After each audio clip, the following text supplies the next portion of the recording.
Terlihat massa gabungan.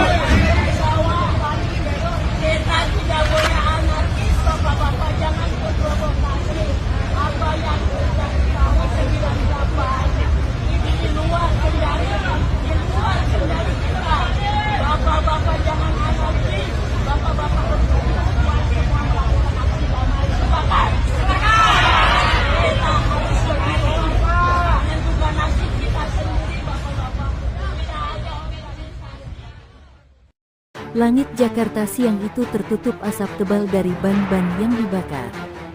Jalanan di depan gedung pemerintahan berubah menjadi lautan manusia. Ribuan pendemo berteriak lantang sambil mengibarkan spanduk besar bertuliskan, "Rakyat tertindas, hapus kebijakan zalim." Suara toa menggema, bergema di antara gedung-gedung tinggi. Wajah-wajah muda penuh peluh, sorot mata mereka menyala dengan amarah dan keputusasaan. Di barisan depan, seorang pemuda berusia 20-an, Rangga, berdiri di atas mobil bak terbuka.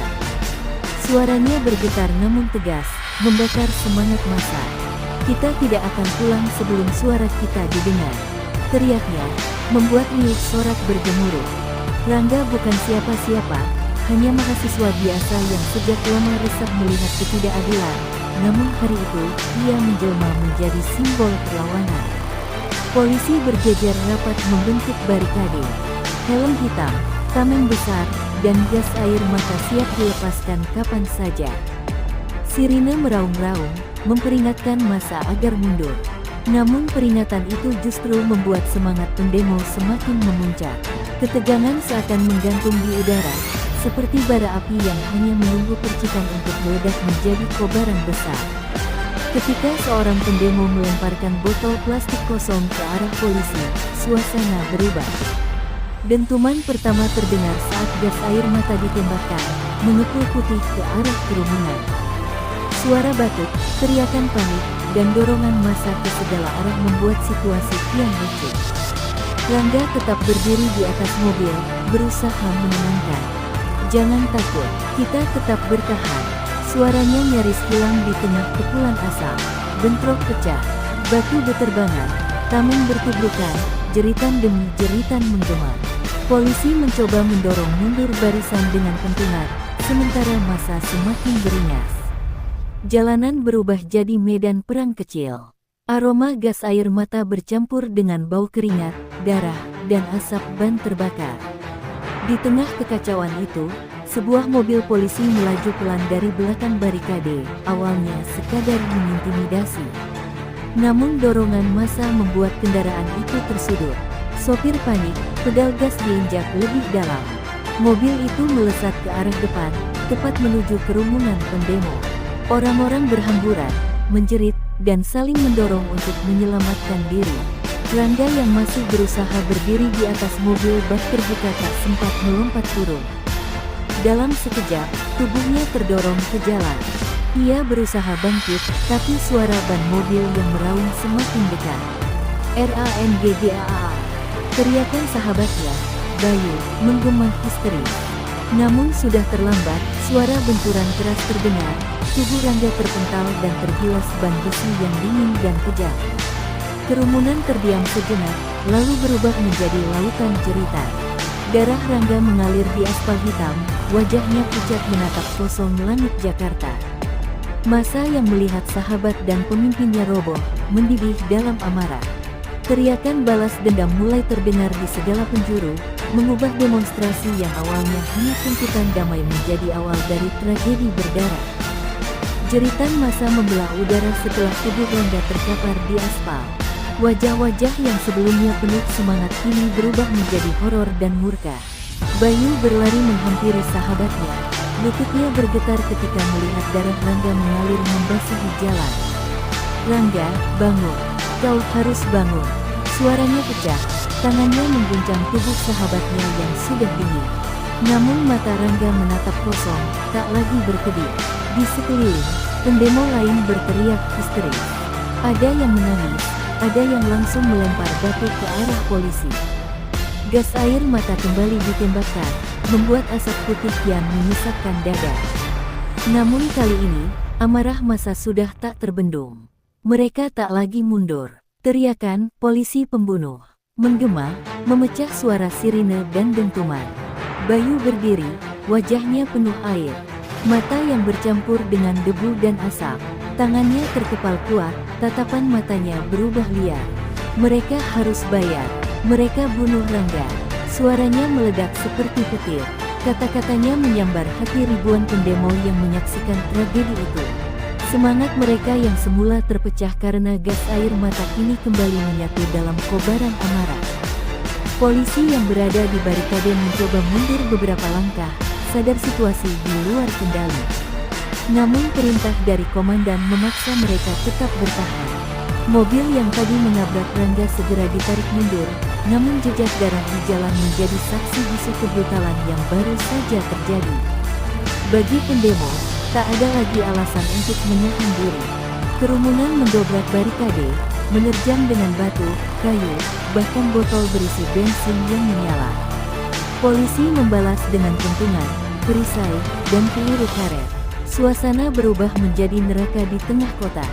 Tangisan dan teriakan bercampur jadi satu, seakan langit Jakarta pun berduka menyaksikan tragedi itu.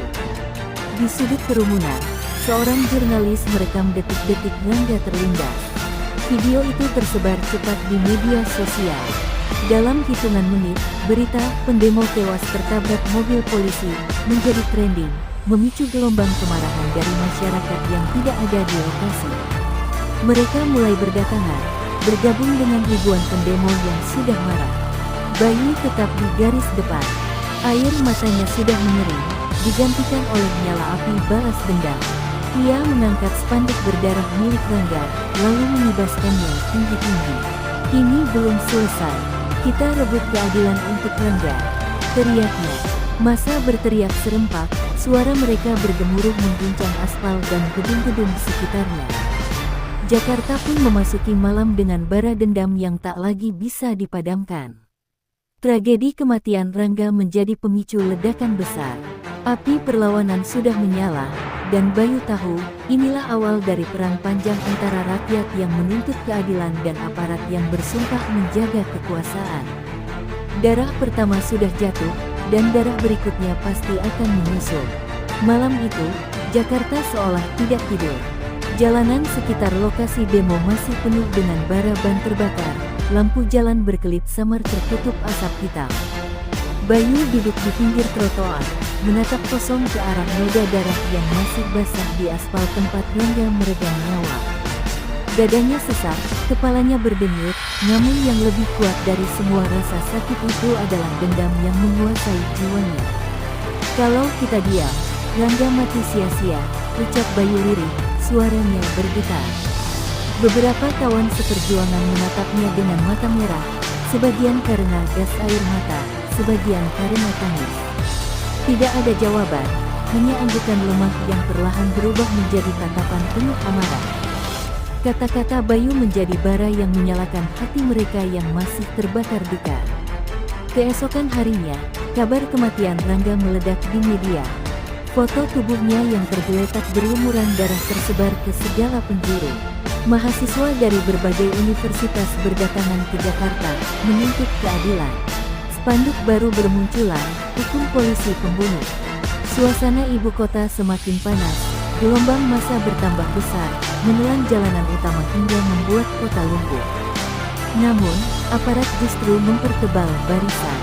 Mobil taktis, kawat berduri, dan pasukan bersenjata lengkap didatangkan dari berbagai wilayah. Pemerintah menolak tuduhan kesengajaan, menyebut peristiwa itu sebagai kecelakaan di tengah kerusuhan. Pernyataan itu membuat darah para pendemo mendidih. Bagi Bayu, itu bukan kecelakaan, itu pembunuhan yang disengaja. Bayu berdiri di tengah ribuan massa, wajahnya pucat tapi matanya menyala. Ia menggenggam foto Rangga yang sudah diperbesar, memegangnya tinggi-tinggi di atas kepala. Lihat wajah ini sahabatku. Ia mati karena diinjak roda penguasa. Apakah kita akan diam saja? Teriaknya dengan suara serak. Suara itu menggema, membelah kerumunan, membuat massa bergemuruh dengan teriakan balasan. Bentrok kembali pecah.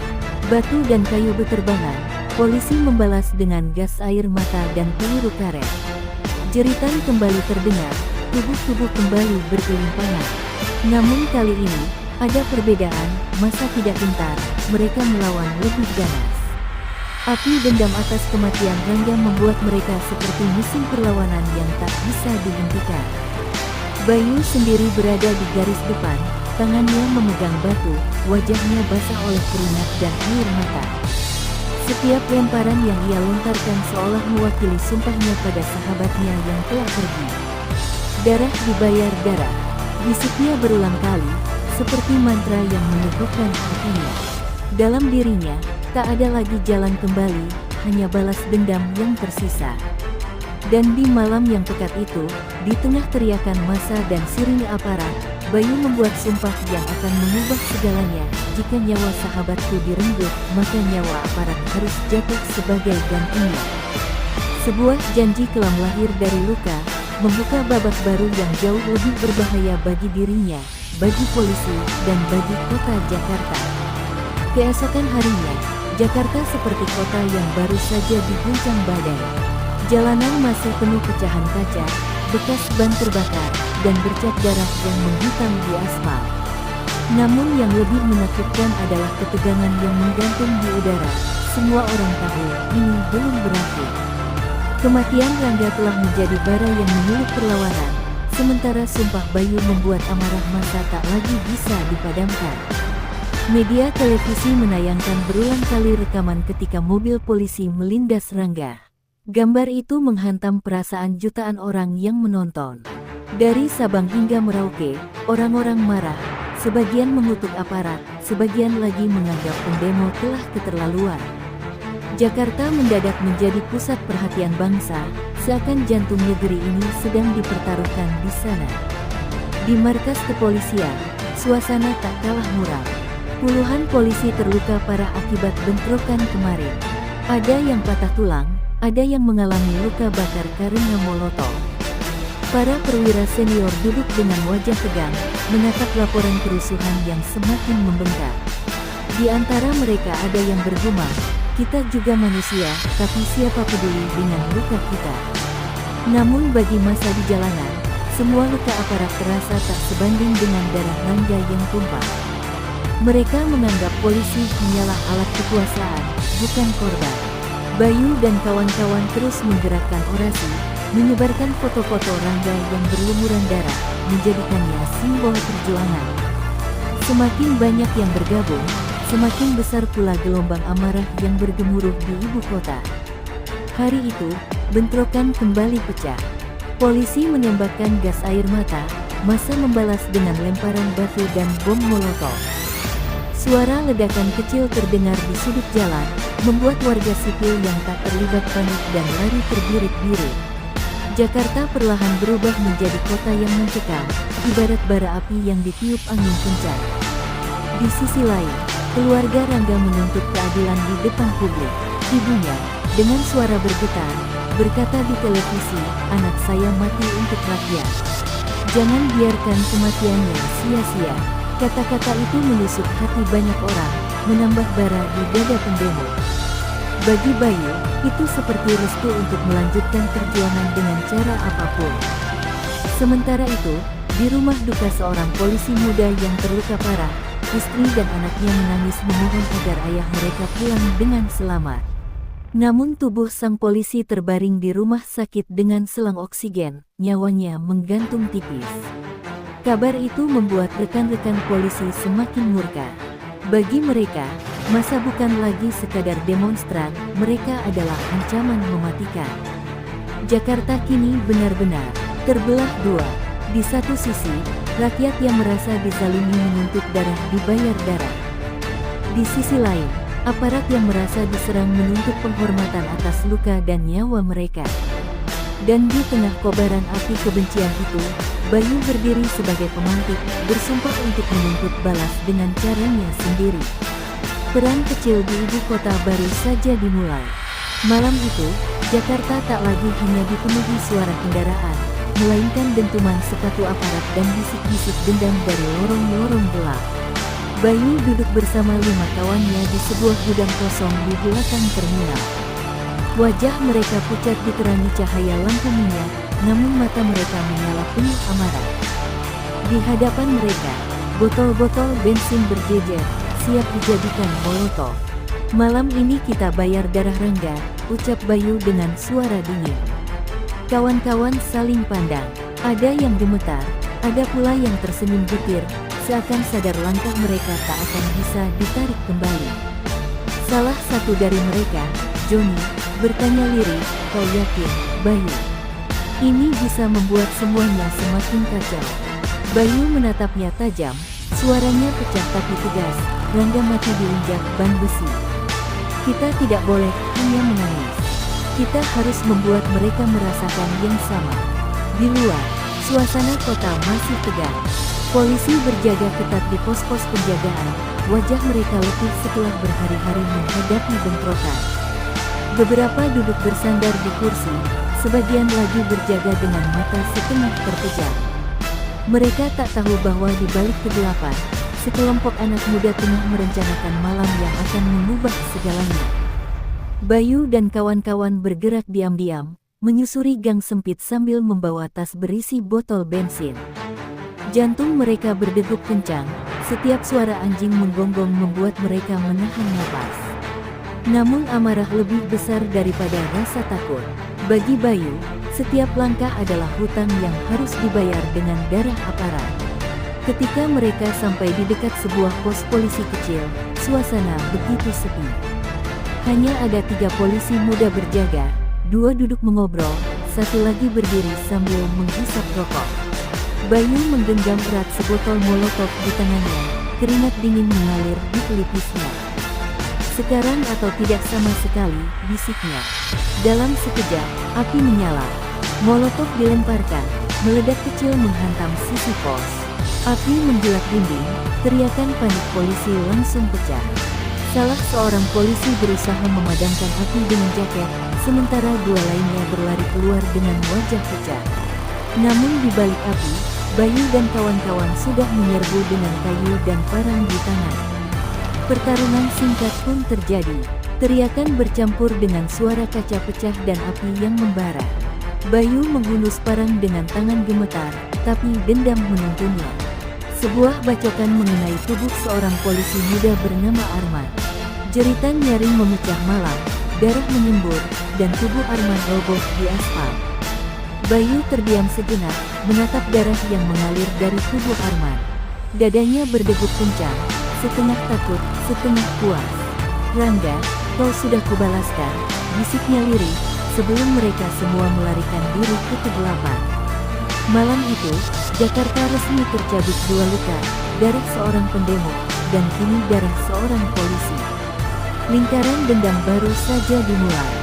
Tubuh Arman tergeletak di jalan beraspal, seragam polisinya kini berlumuran darah segar. Matanya terbuka setengah, menatap kosong ke langit malam yang dipenuhi asap dan api. Rekan-rekannya berteriak histeris, berusaha menolong dengan tangan gemetar. Arman, bertahan, Arman. Suara parau itu tenggelam dalam jeritan dan api yang terus berkobar di pos polisi kecil itu. Namun nafas Arman semakin berat, hingga akhirnya terhenti sama sekali. Berita kematian Arman menyebar cepat ke seluruh jajaran kepolisian. Malam itu, radio komunikasi dipenuhi suara komandan yang marah. Ini bukan lagi demo, ini perang. Tangkap pelakunya, hidup atau mati. Perintah itu menggema ke seluruh pos penjagaan. Wajah-wajah polisi yang lelah mendadak berubah dingin, dipenuhi murka. Mereka tidak lagi melihat massa sebagai warga sipil, melainkan musuh yang harus dihancurkan. Di rumah Arman, istri muda dan anaknya yang masih balita meraung histeris ketika jenazah dibawa masuk. Tangisan itu terekam kamera media yang dengan cepat menyiarkannya. Wajah polos sang anak yang memanggil ayahnya tanpa jawaban membuat banyak hati luluh. Namun bagi sebagian polisi yang menonton, itu bukan sekadar kesedihan, itu bahan bakar amarah. Sementara itu, Bayu dan kawan-kawan bersembunyi di sebuah kamar kos sempit. Wajah mereka pucat, tangan masih bergetar, namun tatapan Bayu dingin tak bergeming. Ia tahu darah sudah tumpah di kedua pihak, dan tidak ada jalan untuk mundur. Kita sudah melangkah terlalu jauh, ucapnya lirih. Dalam hatinya, ada rasa takut, tapi lebih besar lagi adalah kepuasan, karena Rangga telah dibalaskan. Di jalanan, polisi mulai melakukan razia besar-besaran. Setiap gerombolan pemuda dicurigai, setiap orang yang tampak gelisah diseret untuk diinterogasi. Jakarta berubah menjadi kota pengepungan, sirene meraung hampir setiap jam. Warga biasa dicekam ketakutan, toko-toko ditutup lebih awal, dan orang-orang memilih mengurung diri di rumah. Media sosial pun terbelah dua. Ada yang mengutuk massa karena telah membunuh seorang polisi, ada pula yang tetap menyalahkan aparat karena memicu dendam dengan kematian Rangga. Perdebatan itu memanaskan suasana, menciptakan jurang yang semakin lebar di antara rakyat dan aparat. Jakarta bagaikan bara api yang dikipas terus-menerus. Di markas besar, foto Bayu mulai masuk dalam daftar pencarian.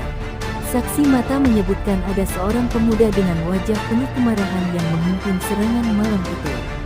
Nama Bayu perlahan menjadi incaran, bukan hanya karena keterlibatannya, tetapi karena sumpah dan tindakannya dianggap simbol berbahaya yang bisa memicu gelombang perlawanan lebih luas.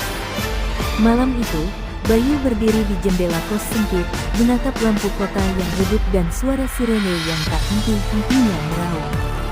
Dadanya berdegup kencang, bukan hanya karena takut tertangkap, tetapi karena ia tahu balas dendam ini baru saja dimulai. Darah Rangga sudah terbalas, tapi darah Arman membuat lingkaran dendam semakin pekat. Dan Jakarta kini terjerat dalam rantai kebencian yang sulit diputus. Jakarta berubah menjadi kota yang hidup dalam bisikan ketakutan. Jalan-jalan utama dijaga ketat aparat bersenjata lengkap, sementara di gang-gang sempit, rumor tentang razia dan penangkapan menyebar seperti api yang tak terkendali. Warga sipil yang tak tahu apa-apa kini ikut merasakan teror, keluar rumah setelah gelap menjadi perjudian antara keselamatan dan kecurigaan aparat. Setiap malam, suara sirene meraung panjang, diiringi teriakan orang-orang yang diseret masuk ke truk polisi. Sebagian di antaranya pendemo, sebagian lagi hanyalah warga biasa yang kebetulan lewat di tempat yang salah pada waktu yang salah. Bagi rakyat kecil, Jakarta bukan lagi ibu kota megah, melainkan penjara terbuka yang penuh kengerian. Di sisi lain, massa pendemo semakin terorganisir. Mereka membentuk kelompok-kelompok kecil yang bergerak di malam hari, menyebarkan selebaran, menuliskan grafiti bertuliskan, darah Rangga belum terbayar tuntas. Bayu menjadi sosok yang dibicarakan dengan penuh hormat, sebagai orang yang berani melawan aparat dengan nyawa. Namanya berubah dari buronan menjadi simbol perlawanan. Namun bagi polisi, Bayu adalah musuh negara. Setiap rapat darurat selalu menyebut namanya. Foto wajahnya yang buram dari rekaman CCTV ditempel di papan buronan. Tangkap dia, hidup atau mati, perintah itu berulang kali diucapkan. Semakin lama Bayu bersembunyi, semakin besar pula rasa takut yang ditanamkan pada rakyat, karena mereka tahu satu kesalahan saja bisa membuat mereka ikut terseret. Sementara itu, keluarga korban di kedua belah pihak terus bersuara. Ibu Rangga menolak semua tawaran pemerintah untuk diam. Ia muncul di televisi dengan mata sembah, bersumpah akan terus menuntut keadilan.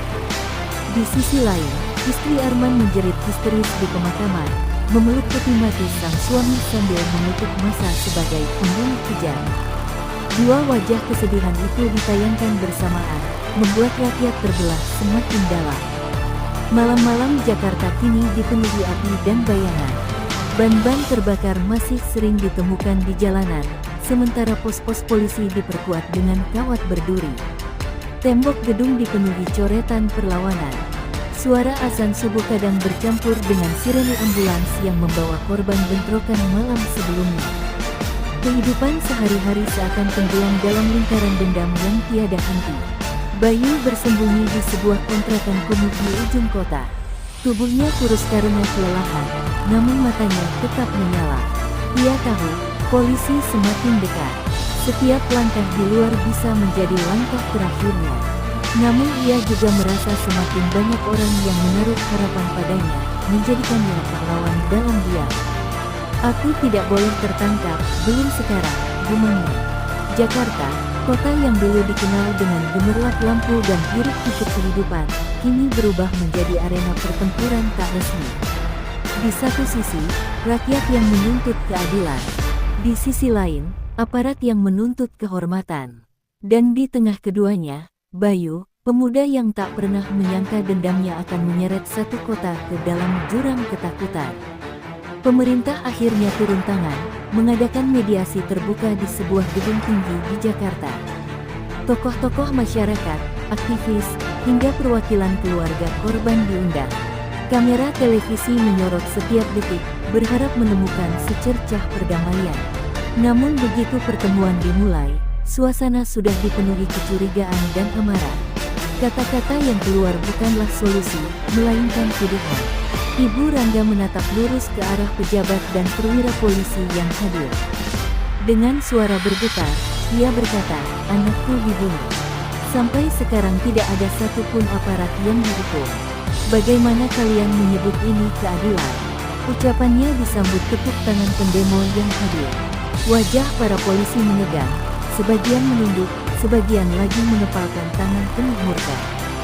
Di sisi lain, istri Arman menjerit sambil mengangkat foto suaminya yang kini tinggal kenangan. "Kalian sebut perlawanan, itu pembunuhan. Anak saya kehilangan ayahnya karena kalian." Tangisnya menggema, memecah ruangan. Kamera merekam dua sosok perempuan yang sama-sama terluka, namun dari dua sisi yang berseberangan. Bayu yang menyamar di antara kerumunan tak bisa menahan amarahnya. Ia hampir berdiri untuk berteriak, namun menahan diri. Jantungnya berdegup keras, matanya panas menatap aparat yang duduk dengan wajah dingin. Dalam hatinya, ia tahu tidak ada perdamaian. Keadilan yang ia impikan hanyalah ilusi. Dendam sudah terlalu dalam untuk bisa dipadamkan dengan kata-kata. Pertemuan itu berakhir tanpa kesepakatan. Masa di luar gedung yang menunggu dengan penuh harap merasa dikhianati lagi. Teriakan, "Revolusi! Balas darah dengan darah!" menggema, membuat aparat menyiapkan tameng dan senjata mereka. Situasi kembali menegang, seakan seluruh kota hanya menunggu percikan api kecil untuk kembali terbakar. Malam harinya, Jakarta sunyi namun mencekam. Jalanan kosong, toko-toko ditutup, dan suara helikopter berputar di langit. Bayu duduk sendiri di kontrakan kumuhnya, menatap langit gelap dari jendela. "Rangga, Arman, darah kalian tak akan pernah benar-benar kering," bisiknya. Matanya berair, tapi hatinya membatu. Ia tahu, lingkaran ini tak akan berhenti di sini. Di layar televisi, berita terus menampilkan wajahnya sebagai buronan berbahaya. Namun bagi sebagian rakyat, ia adalah simbol perlawanan. Nama Bayu dipanggil-panggil di jalan, diselundupkan dalam selebaran, menjadi bisikan dalam rapat-rapat bawah tanah. Ia bukan lagi sekadar manusia, ia sudah menjelma menjadi api yang tak padam. Jakarta pun tetap hidup dalam ketakutan. Dua tubuh saling menunggu kesempatan untuk melukai lagi. Dan di tengah kegelapan itu, satu hal menjadi jelas, darah telah menjadi bahasa yang lebih lantang daripada kata-kata. Tragedi Rangga dan Arman tidak berakhir di sini. Ia hanya membuka babak baru, sebuah lingkaran dendam yang akan terus berputar, membakar siapa saja yang terjebak di dalamnya.